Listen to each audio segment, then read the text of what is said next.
Keperawanan, sebuah hal yang udah gak tabu dibicarakan di era sekarang. Sebuah kata yang begitu sering dibicarakan, dijadikan standar, bahkan terkadang dijadikan alat ukur kelayakan seorang wanita. Padahal di balik satu kata itu, tersembunyi berjuta cerita. Cerita tentang harapan, tekanan, rasa bersalah, penyesalan, hingga luka yang tak pernah sembuh. Gak bisa dipungkiri, wanita yang sudah tidak perawan sebelum menikah bukan lagi hal yang dianggap tabu. Setidaknya tidak setabu zaman dulu. Masyarakat urban, generasi milenial, hingga Gen Z mulai menganggap isu keperawanan sebagai urusan pribadi. Yang penting saling cinta, yang penting bisa tanggung jawab. Kalimat-kalimat itu mulai menggantikan doktrin moral yang dulu begitu kaku. Namun, benarkah stigma itu udah hilang sepenuhnya? Atau sebenarnya kita cuman berpura-pura terbuka, padahal di dalam hati masih menghakimi? Ironisnya, meskipun masyarakat makin terbuka, banyak laki-laki yang masih berharap mendapatkan wanita yang masih tersegel utuh, belum di-unboxing, belum tersentuh. Di tengah dunia yang terus berubah ini, kita masih menyaksikan satu hal yang nyaris tak tergoyahkan dalam narasi sosial tentang keperawanan perempuan. Satu selaput tipis yang entah bagaimana bisa menjadi standar moral, bahkan penentu harga diri seorang wanita. Masyarakat telah menyematkan beban begitu besar kepada perempuan, seolah keperawanan adalah satu-satunya warisan murni yang wajib dijaga hingga malam pertama pernikahan. Lalu muncul narasi, tidak sedikit laki-laki yang menikahi wanita yang ternyata sudah tidak perawan. Kalimat ini terdengar seperti sebuah vonis, seolah ada penyesalan, rasa dirugikan, atau bahkan kehinaan. Kita diajarkan bahwa perempuan harus menjaga tubuhnya untuk suaminya kelak, bahwa ada nilai kemurnian yang mesti disimpan rapat-rapat sebagai hadiah istimewa untuk malam pertama. Sementara itu, laki-laki dibebaskan dari beban ini. Jarang ada pertanyaan tentang keperjakaan pria, dan jikapun mereka sudah berpengalaman sebelum menikah, itu justru dianggap prestasi. Ada narasi yang mengatakan bahwa setiap wanita akan mengalami diperawanin. Terdengar seperti takdir, sebuah garis hidup yang tak bisa dielakkan. Namun di sisi lain, laki-laki tidak selalu mendapatkan kesempatan merawanin. Dan itu menggambarkan sebuah kekecewaan. Seolah nilai pernikahan hanya ditakar dari siapa yang pertama kali memasukinya. Naasnya tidak semua laki-laki mendapatkan wanita yang masih perawan. Dan ini seringkali jadi isu tersendiri setelah pernikahan. Ada semacam kepercayaan bahwa wanita adalah sesuatu yang harus diperebutkan saat masih suci, sedangkan laki-laki bisa bebas mencicipi banyak pengalaman tanpa kehilangan harga diri. Seakan-akan laki-laki punya kehormatan lebih karena bisa merawanin wanita, dan wanita punya tanggung jawab moral lebih besar karena harus menjaga keperawanan. Banyak laki-laki akhirnya menikahi wanita yang ternyata udah gak perawan. Dan fakta ini bisa jadi beban yang tidak semua pria siap menanggungnya. Sebagian pria tumbuh dengan harapan untuk menjadi yang pertama bagi pasangannya. Mereka membayangkan kemurnian sebagai simbol eksklusivitas, sebagai prestasi emosional dan seksual. Tapi kenyataan dalam hidup tidak sesederhana itu.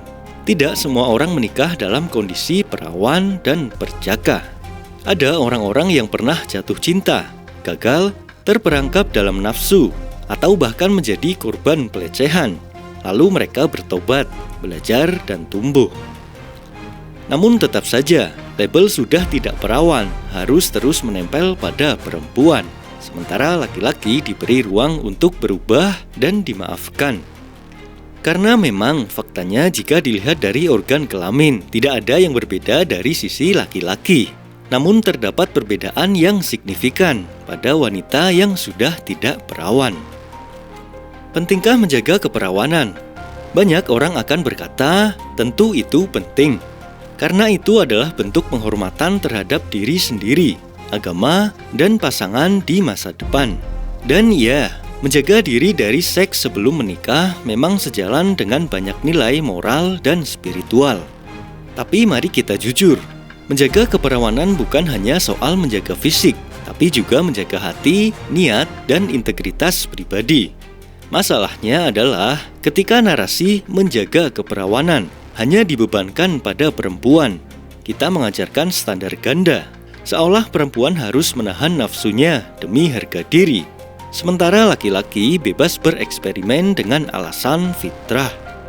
Padahal dalam ajaran agama pun, tanggung jawab menjaga kesucian adalah dua arah. Baik pria maupun wanita, sama-sama diminta menjaga pandangan, pergaulan, dan tubuhnya. Tapi karena budaya sudah kadung berat sebelah, perempuan harus menanggung rasa malu, aib, dan penolakan jika status tidak perawan terungkap. Sedangkan laki-laki yang punya masa lalu justru dipuji sebagai sudah kenyang dengan pengalaman. Pertanyaannya, apakah wanita itu jadi tidak layak dicintai, tidak layak untuk dinikahi? Apakah cinta hanya berlaku kalau fisik masih utuh? Cinta yang dewasa tidak lagi menyoal siapa yang pertama, tapi lebih kepada siapa yang mau jadi yang terakhir. Meski begitu, bukan berarti keperawanan tidak penting. Menjaga diri sebelum menikah tetap sesuatu yang sangat bermakna. Menjaga bukan semata soal moral atau agama, tapi soal menghormati tubuh sendiri. Soal memberi penghargaan tertinggi pada komitmen. Soal kesadaran bahwa tubuh ini bukan tempat singgah sementara buat siapa saja yang mampir tanpa ikatan. Kita bisa jadi manusia yang modern, terbuka, dan rasional. Tapi bukan berarti membuat kita kehilangan nilai-nilai luhur. Keperawanan tetap menjadi simbol yang suci, menjadi bentuk penghargaan terhadap sebuah ikatan suci itu sendiri. Banyak wanita yang menyimpan rahasia tentang suatu malam yang bodoh di usia belia, tentang cinta yang ia kira akan berakhir di pelaminan, tentang tekanan pasangan yang memaksa, atau bahkan tentang pelecehan yang membungkam. Semua itu kemudian dibungkus dalam diam, karena jika terucap, mereka tahu apa yang akan terjadi adalah dicap cewek rusak, tidak pantas untuk dimiliki, dan cewek bekas orang lain. Padahal tidak semua yang tidak perawan adalah murahan. Tidak semua yang gak memiliki serabut darah adalah pelaku dosa. Dan tidak semua pria yang menikahi perempuan tidak perawan adalah korban. Beberapa pria justru menemukan cinta yang utuh setelah tahu masa lalu dari pasangannya. Karena cinta, jika benar dan tulus, bukan tentang siapa yang pertama, tapi tentang siapa yang mau menjalani hidup bersama sampai akhir. Namun sayangnya, masih banyak yang berpikir pendek. Kalau aku jaga diri, masa istriku nggak bisa jaga diri? Kita lupa bahwa masa lalu seseorang tidak selalu bisa diubah. Tapi bagaimana ia bertanggung jawab atas masa lalunya. Dari situ yang seharusnya kita memberikan nilai. Kita bisa tetap meyakini bahwa menjaga keperawanan itu penting, tapi jangan biarkan prinsip itu berubah menjadi alat untuk menghukum dan memperlakukan orang lain, apalagi jika hanya perempuan yang diminta untuk menanggungnya. Tentunya ada peran laki-laki lain yang menyebabkan itu terjadi. Penting juga untuk mengajarkan nilai tanggung jawab seksual pada laki-laki, bahwa mereka juga harus menjaga, bahwa bukan hanya wanita yang harus menjaga hadiah untuk pasangannya kelak. Laki-laki pun seharusnya demikian.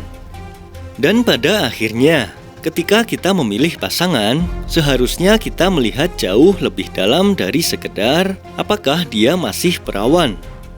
Lihatlah bagaimana ia memperlakukanmu, bagaimana ia memperlakukan dirinya sendiri, bagaimana ia bangkit dari masa lalunya, dan bagaimana ia menjaga niat dan masa depan bersama.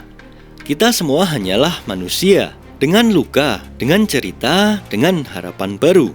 Dan pastinya selalu ada ruang untuk memperbaiki, untuk memulai ulang, untuk tumbuh dengan lebih bijak. Karena cinta sejati bukan menuntut kesempurnaan, tapi keberanian untuk menerima kekurangan. Namun memang, dibutuhkan penerimaan yang jauh lebih besar ketika mendapatkan fakta yang tidak sesuai harapan. Menjaga keperawanan itu penting, tapi bukan segalanya. Yang tidak kalah penting adalah bagaimana kita memaknai tubuh, memaknai cinta, menjaga prinsip hidup, menjaga hati, dan menjaga komitmen. Bagaimana kita belajar menghargai satu sama lain, tanpa merendahkan, tanpa menghakimi, tanpa menilai seseorang dari pengalaman yang tidak bisa diulang. Banyak orang jatuh sebelum waktunya, banyak yang salah langkah, menyesal, dan berharap bisa mengulang. Tapi sayangnya, hidup tidak mengenal tombol undo. Yang bisa kita lakukan adalah memutus rantai kebencian, menghapus standar ganda, dan belajar menerima bahwa setiap orang punya masa lalu, dan setiap orang berhak punya masa depan.